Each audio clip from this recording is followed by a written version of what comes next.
Hi, I'm Gene with Performance Bicycle, and I'm going to be talking about removing three-piece cranks. Okay, the tools you'll need for this: crank removal tool, an 8mm Allen wrench, or a 14mm socket.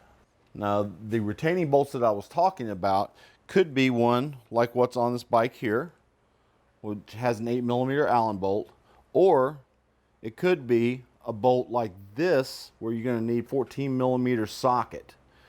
There's also a retaining nut on some older models that you'll need the same exact tool to remove that nut first. Before we take this bolt off the crank, we want to shift this chain up to the biggest chain ring. This will protect these real sharp edges from accidentally digging into my knuckles. Okay, so we're going to go ahead and shift this chain up here on the big ring. We're going to stop the wheel, and now we're going to unloosen this crank bolt. Okay, and you unloosen it just like in any other bolt or anything. You're going to turn it counterclockwise.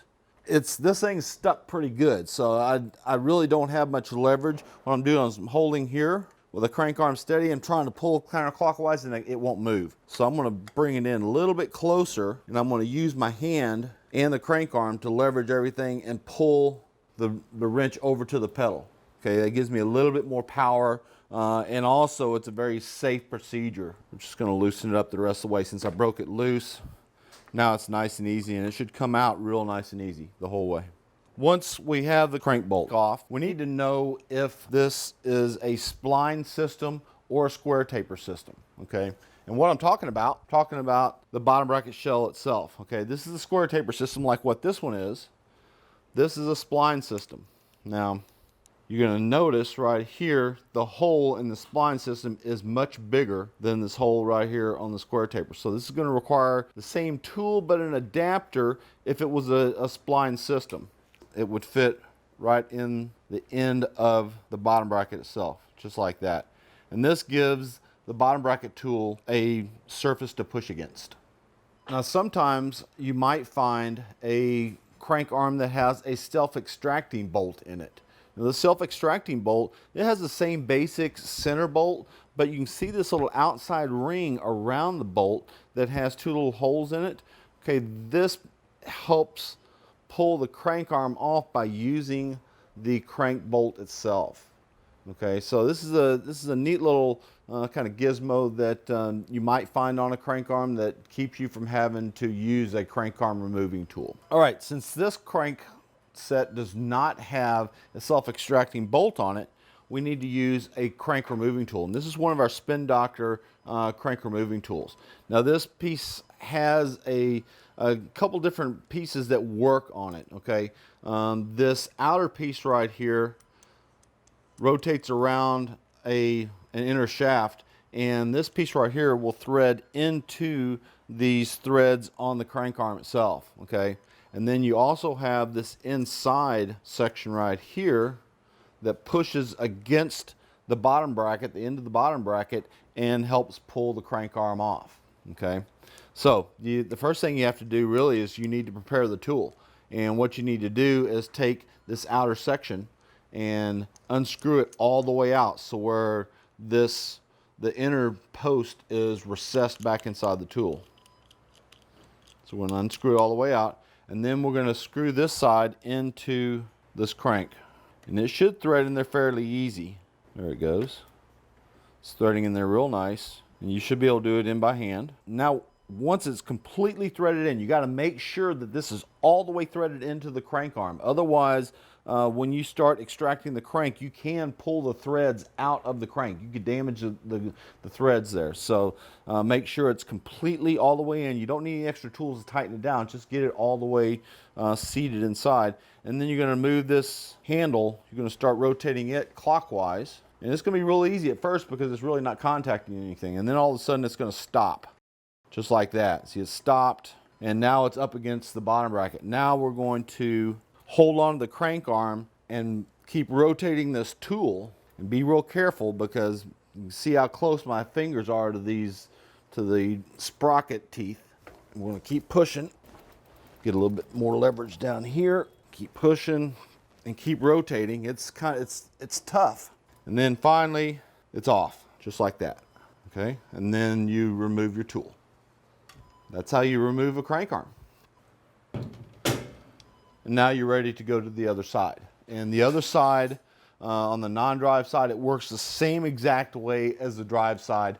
It's just you don't have to worry about the chain and crank arms and stuff like that, or chain and sprockets. Now we're going to reinstall the 3-piece crank.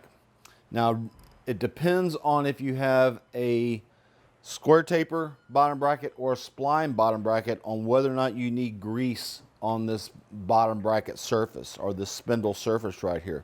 Now on a square taper like this, you do not want grease on this surface right here. So you want to take a rag and clean all of the grease off of this external surface of the spindle. You want this totally dry, totally clean. And you want to make sure that the crank that you're putting on here, the inside here, is also totally clean of any kind of grease, oil, anything like that. So just run a rag through there and then run it back. Just get it cleaned out real good. All right, before you install the crank back onto the bottom bracket, you need to pull the chain out in front of the bottom bracket, kind of wrap it around a little bit, and then make sure this front derailleur is shifted down into the first position. Just like that. Now you're going to install the crank arm onto the bottom bracket 180 degrees opposite of the other crank arm if it's already installed. If it's not already installed, it doesn't really make that big of a difference which orientation you put it in. We're going to slide the crank arm on, and then we're going to grab the bottom of the chain like this, and we're going to wrap it around and install it on, and just set it right on the smallest gear up here in front. Now once it's on there, we want to pedal forward, kind of putting pressure on the crank arm so it doesn't fall off the bottom bracket since you haven't secured it yet, and go ahead and shift the chain up to the biggest chain ring. Now this again is just like before, it's a safety precaution more than anything else. Okay, now we're ready to install the retaining bolt. The retaining bolt, you do want some thread, or you do want some grease on this thread on this retaining bolt. So we're going to put a little grease on here. There was already some on there anyway, so we're going to make sure it's nice and lubricated.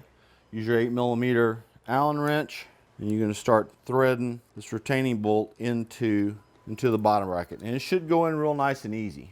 Now once you feel a lot of pressure, now it's kind of locking up a little bit. It still needs to go a little further, because on square taper bottom brackets, that bottom bracket spindle is tapered. Okay, so that means it's wider toward the back side than it is on the front side, and it helps secure the crank arm to the bottom bracket.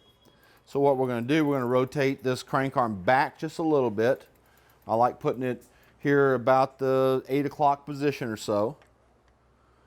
And then I'm going to start and put my Allen wrench in here, 2 or 3 o'clock position, wherever it goes in nice and firmly.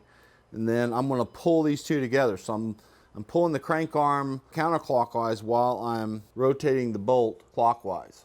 And I'm just going to work this position right through here. I don't want to go any, I'm not going to get up here and try to pull it around or anything like that. I'm going to go from this position, use the pedal and the crank arm, to this position right here, and then just keep tightening down until it's nice and snug, till it's really hard to push on there. Okay, there are torque specifications on here, so check with your manufacturers to make sure that you don't exceed the torque specifications on this bolt.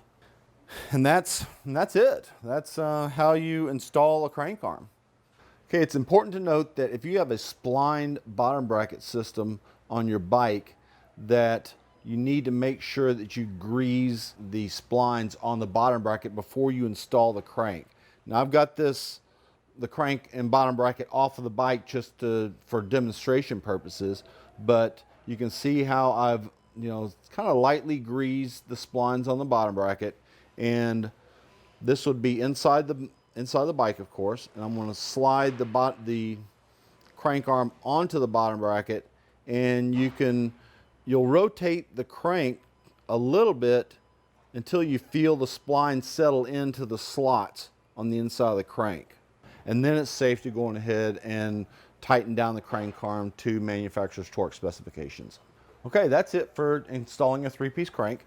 If you have any questions, call our technical support line or visit one of our spin doctors at the closest performance location. And have a great ride.